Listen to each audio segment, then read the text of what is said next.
Hello everyone, कैसे हैं आप लोग। तो 10 मिनट की सीरीज में आज एक बहुत शानदार टॉपिक लेके आया हूं, जिसमें आपने थंबनेल देख के आधी बातें समझ ली होंगी, आधी मैं समझा देता हूं। ध्यान रखेंगे, इस टॉपिक पे आपके एग्जाम में कम से कम एक क्वेश्चन आने की संभावना है, क्योंकि बहुत चर्चे में टॉपिक है।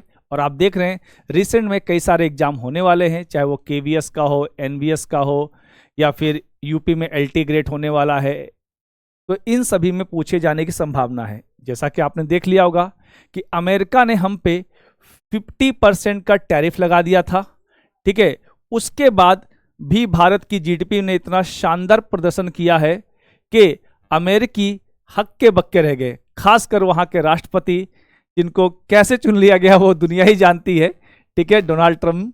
तो ध्यान रखेंगे, उसके पहले हमें ये तो पता लग गया कि जीडीपी की जो ग्रोथ रेट है सेकेंड हाफ में 8.2 है, लेकिन जीडीपी तो पता होनी चाहिए हमें।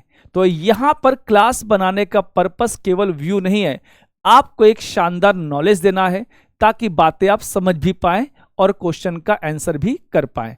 तो ध्यान रखेंगे कि जीडीपी क्या होता है, ठीक है। एक साल के अंदर किसी देश के अंदर अंतिम वस्तु और सेवाओं के मूल्य की कीमत को ही हम जीडीपी कहते हैं। यहां पर एक शब्द है डोमेस्टिक। यहां पर डोमेस्टिक का मतलब केवल भारत नहीं होगा, यह ध्यान रखेंगे। जैसे मान लीजिए भारत की यह सीमा है, तो यहां पे केवल भारत, आप इसे मत समझिएगा। इसके अलावा अगर भारत की एम्बेसी अमेरिका में है तो वो इनकम भी भारत की जीडीपी में काउंट होगी, क्योंकि एम्बेसी भारत के अंदर माना जाएगा अमेरिका में होने के बावजूद। अंटार्कटिका में जो हमारा मिशन है भारतीय गंगोत्री, वो भी भारत के जीडीपी में काउंट होगा, क्योंकि वहां से एक पत्थर भी आएगा तो उसकी कीमत भी भारत की जीडीपी में काउंट होगी। वहीं अगर कोई भारत का कंपनी ओएनजीसी अगर कहीं रशिया में कोई तेल उत्खनन कर रही है तो वो क्षेत्र भी भारत के अंदर आएगा।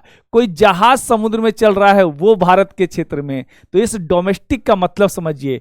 होपफुली अब आप लोग समझ गए होंगे जीडीपी का मतलब क्या होता है। टैरिफ जान लीजिए, अमेरिका ने जो 50% का टैरिफ लगाया था, टैरिफ का मतलब सिंपल भाषा में समझिए एक तरह का टैक्स होता है।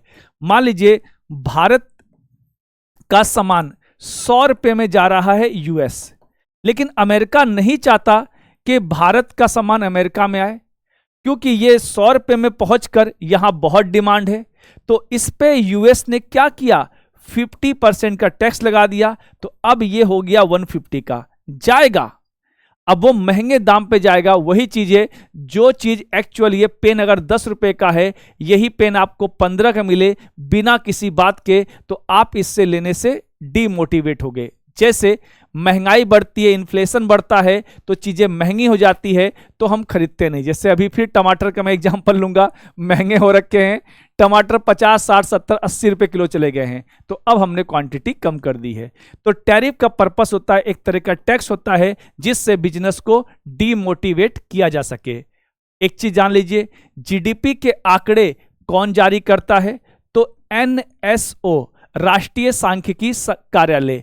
ये चीज पता होना चाहिए, क्योंकि इससे जुड़े हुए सीधे क्वेश्चन ना आकर इनडायरेक्ट क्वेश्चन भी एग्जामिनर पूछ सकता है। और ध्यान रखेंगे, इंटरनेशनल मॉनेटरी फंड ने एक बात कही है इस आंकड़े के बीच में, जो हमें ध्यान देने वाली है, जिसपे कई सारे लोगों का नजर नहीं गया, क्योंकि न्यूज चैनल केवल मसाला चीजें दिखाते हैं, लेकिन यहां का पर्पस होता है आपका एग्जाम क्लियर हो सके।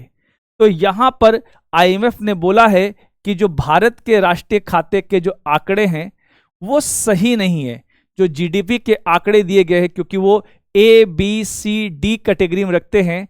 तो इन आंकड़ों में आईएमएफ बोल रहा है कि घपलेबाजी हुई है, तो कुछ सही आंकड़े नहीं है। अब कहोगे सर सही कैसे नहीं है, क्या गलत आंकड़े? नहीं, सही है।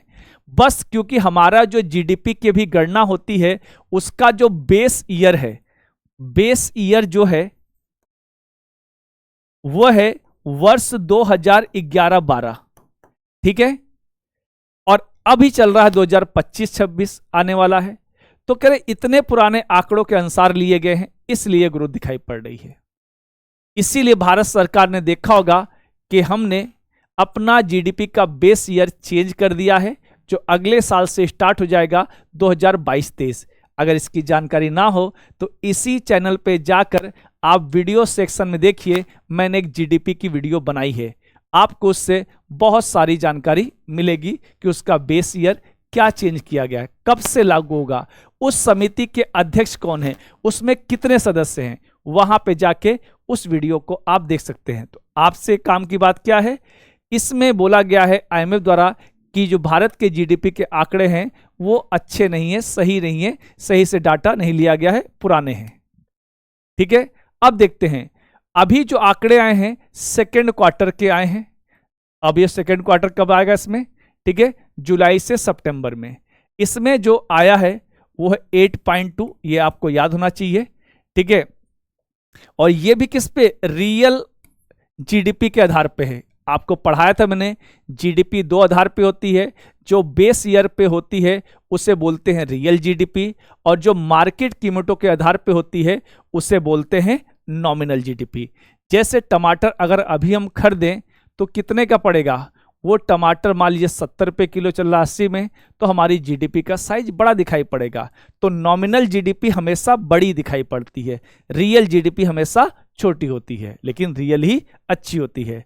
अगर पूरे आधे वर्ष की बात करें तो 8% की जीडीपी ग्रोथ रही है, यानी पूरे वर्ष का अगर हम देखेंगे, अभी 2 क्वार्टर और बचे हैं, तो ये मान के चलिए भारत की जो विकास दर इस बार रहेगी आपकी 7 दशमलव से ऊपर ही रहेगी। तो बच्चों ये थी आज की हमारी क्लास। ठीक है, इसमें जो और कुछ आंकड़े हैं वो हम देख सकते हैं सेक्टर वाइज।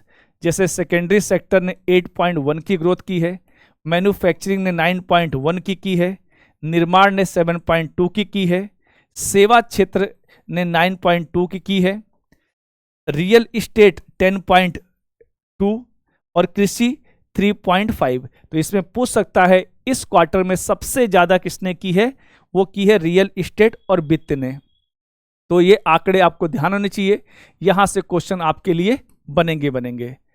तो ऐसी ही क्लास के लिए आप मेरी YouTube पे रेगुलर क्लास होती है शाम को 5 बजे, जिसमें इकोनॉमी के मैं शानदार तरीके से एक्सप्लेनेशन करता हूं, जैसे मैं यहाँ कर रहा हूं।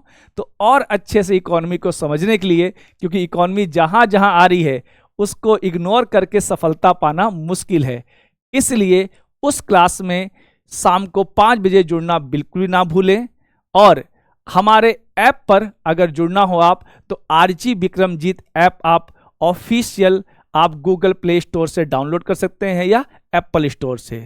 तो होपफुली ये वीडियो पसंद आएगी।